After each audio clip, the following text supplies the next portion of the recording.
Bueno, en este día sean bendecidos cada uno de ustedes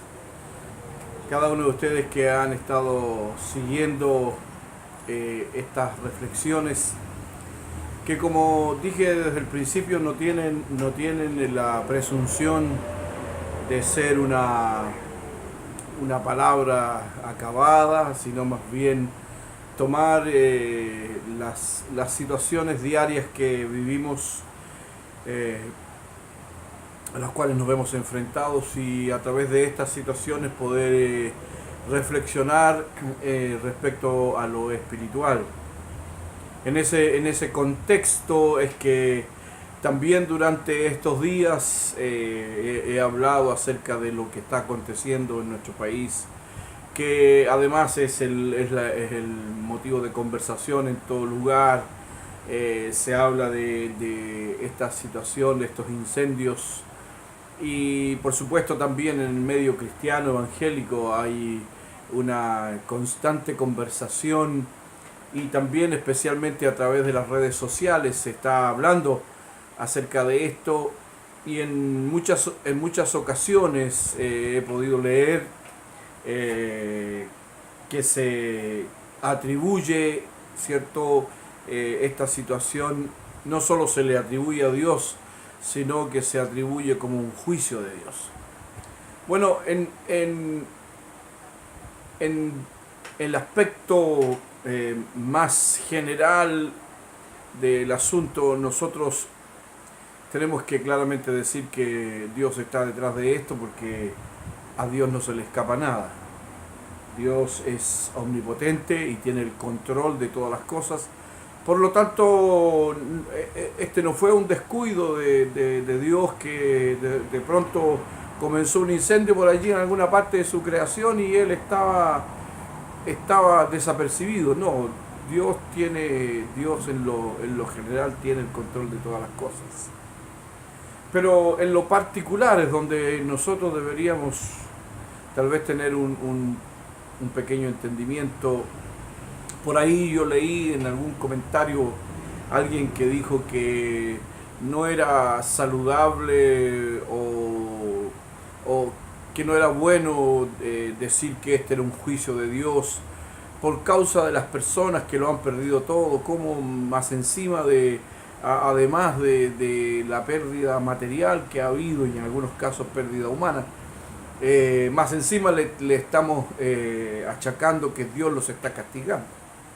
Y es ahí donde yo quisiera hacer una pequeña, un pequeño comentario al respecto, porque es mi humilde opinión, es que aun cuando muchas personas han sido afectadas y debemos ser sensibles al dolor humano, porque para eso vino el Señor Jesucristo a este mundo, a salvar, buscar lo que se había perdido y para aliviar el dolor humano también.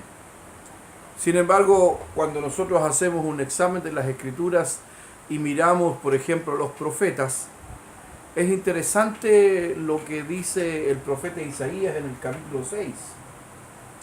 El Señor le está diciendo que va a enviar un juicio. Y el profeta pregunta, ¿y hasta cuándo, Señor? ¿Hasta cuándo va a ocurrir eso? Y le respondió el Señor: hasta que las ciudades estén asoladas y sin morador, y no haya hombre en las casas, y la tierra esté hecha un desierto.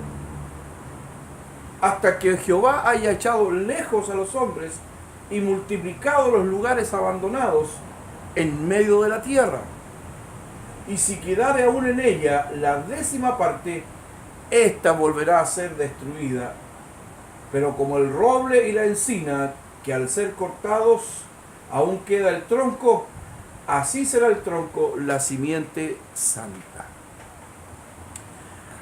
Es interesante. Alguien dirá, bueno, eso era en el Antiguo Testamento y eso fue para el pueblo de Israel, específicamente para Judá, donde profetizó Isaías. Pero hay un concepto que aparece allí al final del texto que leí, el concepto de la simiente santa, que es un vocablo que viene del original, la palabra remanente. La palabra que se usa es la palabra remanente, que significa simiente santa. Y algunos textos bíblicos nos hablan de esto. El, eh, el asunto espiritual es el grupo espiritual o el grupo que sobreviviría a un juicio inminente, y se volvería el germen, la semilla, la simiente del pueblo de Dios. Ese es el remanente o la simiente santa. Romanos 9:27 dice: tan solo el remanente será salvo.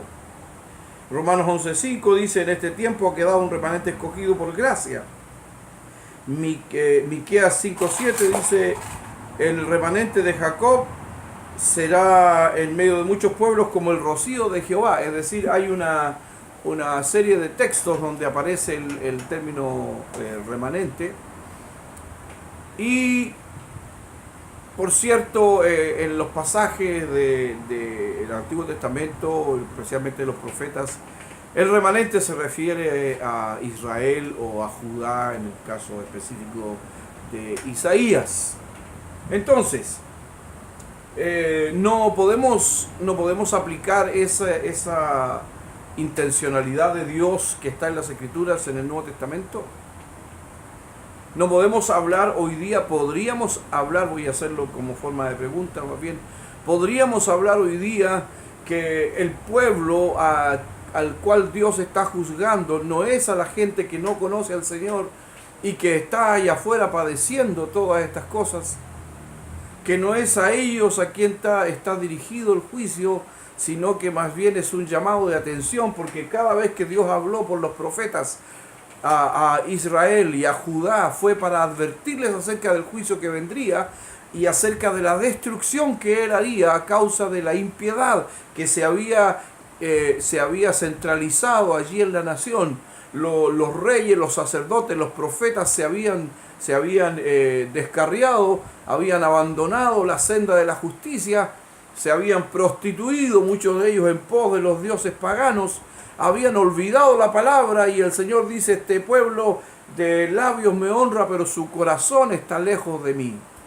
Entonces, hermanos, si nosotros trasladamos el principio del remanente a el Nuevo Testamento, entonces tenemos que decir que Dios está tratando con la iglesia, que nosotros somos ese remanente que está en este mundo y que debe ser sal y luz de la tierra, y tenemos que cumplir con el propósito por el cual Dios nos ha llamado y salvado. No somos mejores que ellos, pero somos el bastión que Dios tiene para alcanzar al mundo perdido. De tal manera que si está ocurriendo algo en nuestra nación, es probable que la iglesia tenga que de una vez por todas levantarse. Es probable que la iglesia de una vez por todas tenga que abandonar las vanidades en las cuales se ha involucrado. Es posible entonces que la iglesia deba dejar los caminos del mundo para volver al camino del Señor. Es probable que debamos atender a la voz del profeta Jeremías cuando dice: volveos a las sendas antiguas. Y no estamos hablando de las metodologías antiguas, estamos hablando de la palabra de Dios, que es lo que ha hecho que el pueblo se mantenga centrado en el propósito eterno de Dios. Vamos a tener muchas controversias al respecto de esta situación. Los más radicales van a decir: es juicio de Dios, Dios está juzgando. Y por supuesto nosotros nos damos cuenta que si la nación se desvía de los principios eternos que están establecidos en la palabra, entonces Dios va a enviar su juicio. Pero la iglesia no debe abandonar su lugar.